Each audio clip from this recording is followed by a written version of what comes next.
Well, we're going to be talking with Congressman Ron Paul. Now, you know, this is kind of fun. I've always been a great, I respect Congressman Paul greatly. No one has been more diligent in his efforts to bring fiscal sanity to Washington, D.C., and to restore this constitutional republic in all necessary forms. And what's great fun as well for me is to see his son as one of the standout stars as a freshman in the United States Senate, with whom I spoke last night on Lou Dobbs tonight. So we're delighted to welcome back to the broadcast one of the most respected members of Congress, Congressman Ron Paul, current candidate for the Republican presidential nomination. And Congressman Paul, great to have you back with us here. Thank you, Lou. Good to be with you. Let's start with cut, cap, and balance. I was just talking to the audience about your diligence, your vitality over all these years in trying to bring fiscal sensibility and sanity to Washington, D.C. Why vote against cut, cap, and balance? Because it raised the national debt. I mean, that was the most important reason. It raised it by $2.4 trillion. Mm-hmm. My question is how can you solve the problem of too much debt by raising the debt limit? I understood the other arguments. Well, this is a step in the right direction. This is, an effort to cut, and we're going to have this constitutional amendment. But see, I haven't accepted this argument that cuts 5 and 10 years out and a constitutional amendment might take a couple years solves the problem of spending. And the only thing we can be responsible for is this coming year's budget. Right. So it'll be another Congress, later on, and they have no obligation to live up to anything that we do. So I just think the problem is so serious that we have to deal with it. And if you raise the debt limit, nothing significant has been done, and I want them to face up to the fact that we're spending too much money. I don't know if you've seen the number of websites, news organizations that they have up on their home pages, Wall Street preparing for Armageddon, trying to figure out, what's going to transpire. But Wall Street firms, suddenly Wall Street firms are a great concern for the liberal mainstream media, Congressman, and they want these Wall Street firms to be prepared if there's default on August 2nd. What are your thoughts?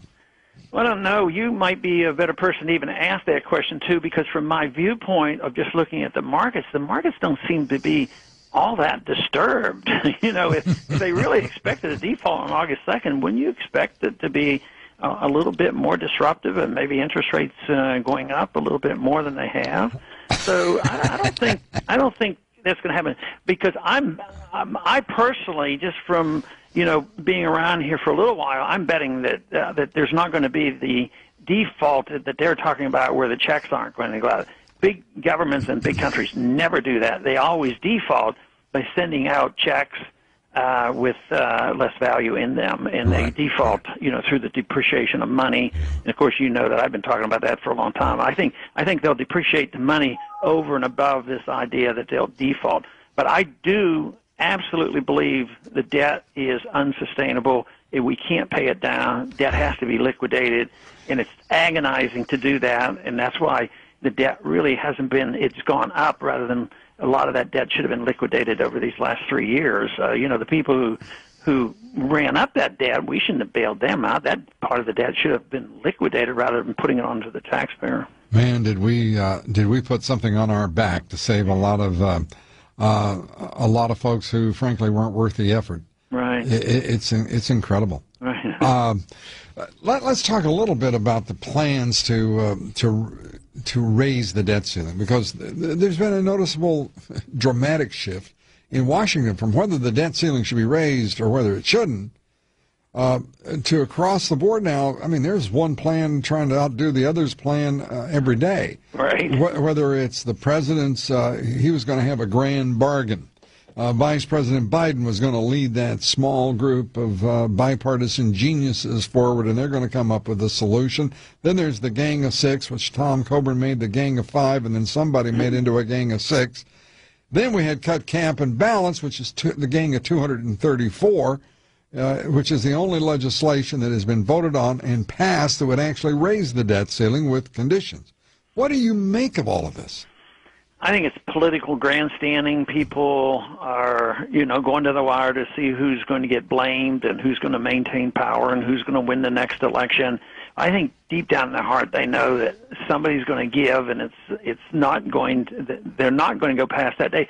I think this is exactly what we did for so long on the continuing resolution. Yeah. We knew they would finally come up with something, but it was always a blame game. Who can be blamed for the problem? And both sides play that, and it's power and blame, and I think that's what they're doing.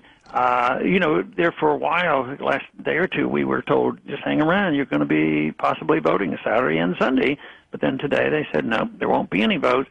So it's all this maneuvering. They never told us what we might be voting on. but evidently the solution isn't there.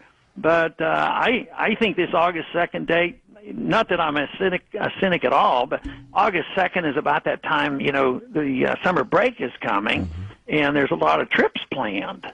And that's one thing that they tend to agree on. We can't. And some of those trips are campaign trips, right, Congressman? Yeah, some people who do campaigning, but some people like to go around the world too and take their families with them. I understand. Senator Harry Reid's just mad as heck at you guys for taking the weekend off. I mean, he is furious with you. He doesn't consider you guys to be, well, in his class when it comes to being a committed legislator. Well, I hope he doesn't take it out on me. Maybe he can pick on a senator over there and let him take care of me. Well, you got one senator. My guess is you'd be looking for an exemption for on that. Yeah, but I've come around to believing he can handle himself pretty well. Yeah, last night I asked him on my show about he supports cut, cap, and balance. You don't. I said, how are you? How's that working? And he handled that, as you would guess, with great aplomb and sophistication, and elevated you both at the same time. Yeah. Well, I always worried about it. How fathers would. Yeah. That there will be a time and we'll have some disagreement, and I always thought, well, that might make him uncomfortable. But in a way, I think it says that we're two different people. Yeah. And most people recognize that our goals are identical, but it's also tactically we might have a disagreement on how we're trying to get to a certain goal. And certainly the process up here is rather complex. And what we've been talking about are the tactics and the procedures and how we're trying to get there. And I probably just have a different viewpoint than he did on this matter. Well, and I think it's to both your credit that your son, as a freshman senator, has shown so much leadership, and also manages to, when he disagrees, he manages to elevate those with whom he disagrees. I mean, that bodes well. As we say out in Texas, that fellow bears watching. So how do you think Speaker Boehner has done so far? Well, strictly, and I told him this the other day after I had made the announcement I wouldn't be running for Congress. He came up and talked to me. He was very polite.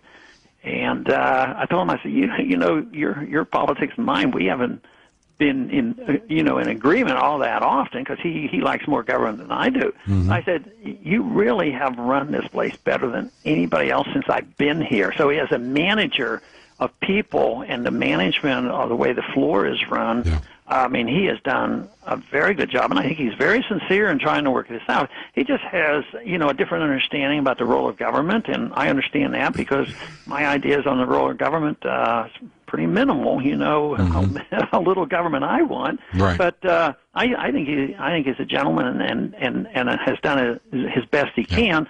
But I don't think he has the solutions there either at his hand. But I sort of like the way he's managed the affairs of the House floor.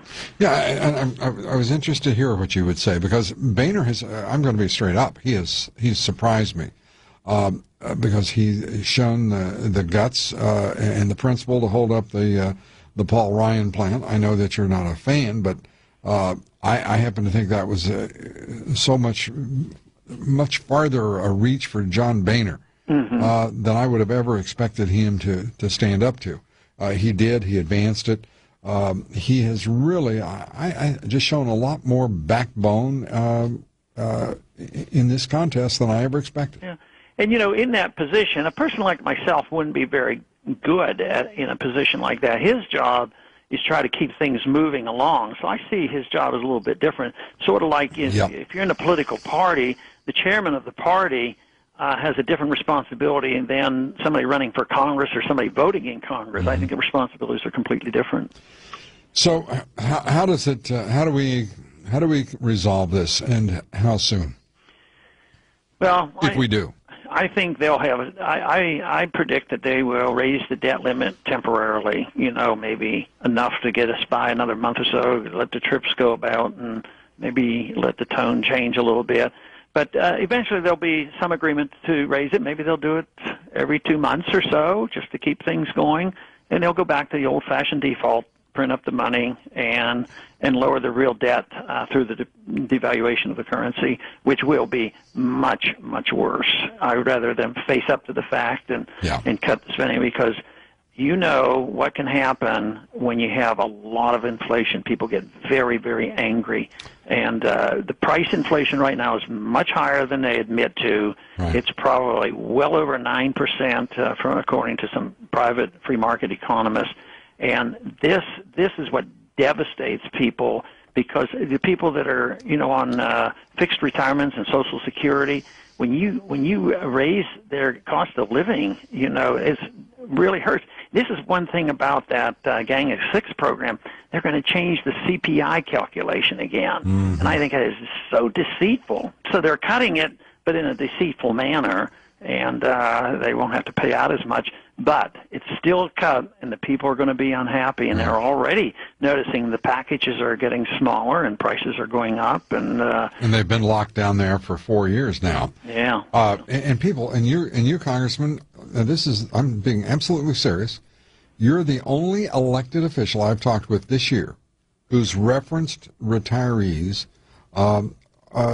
older folks who are dependent on fixed income,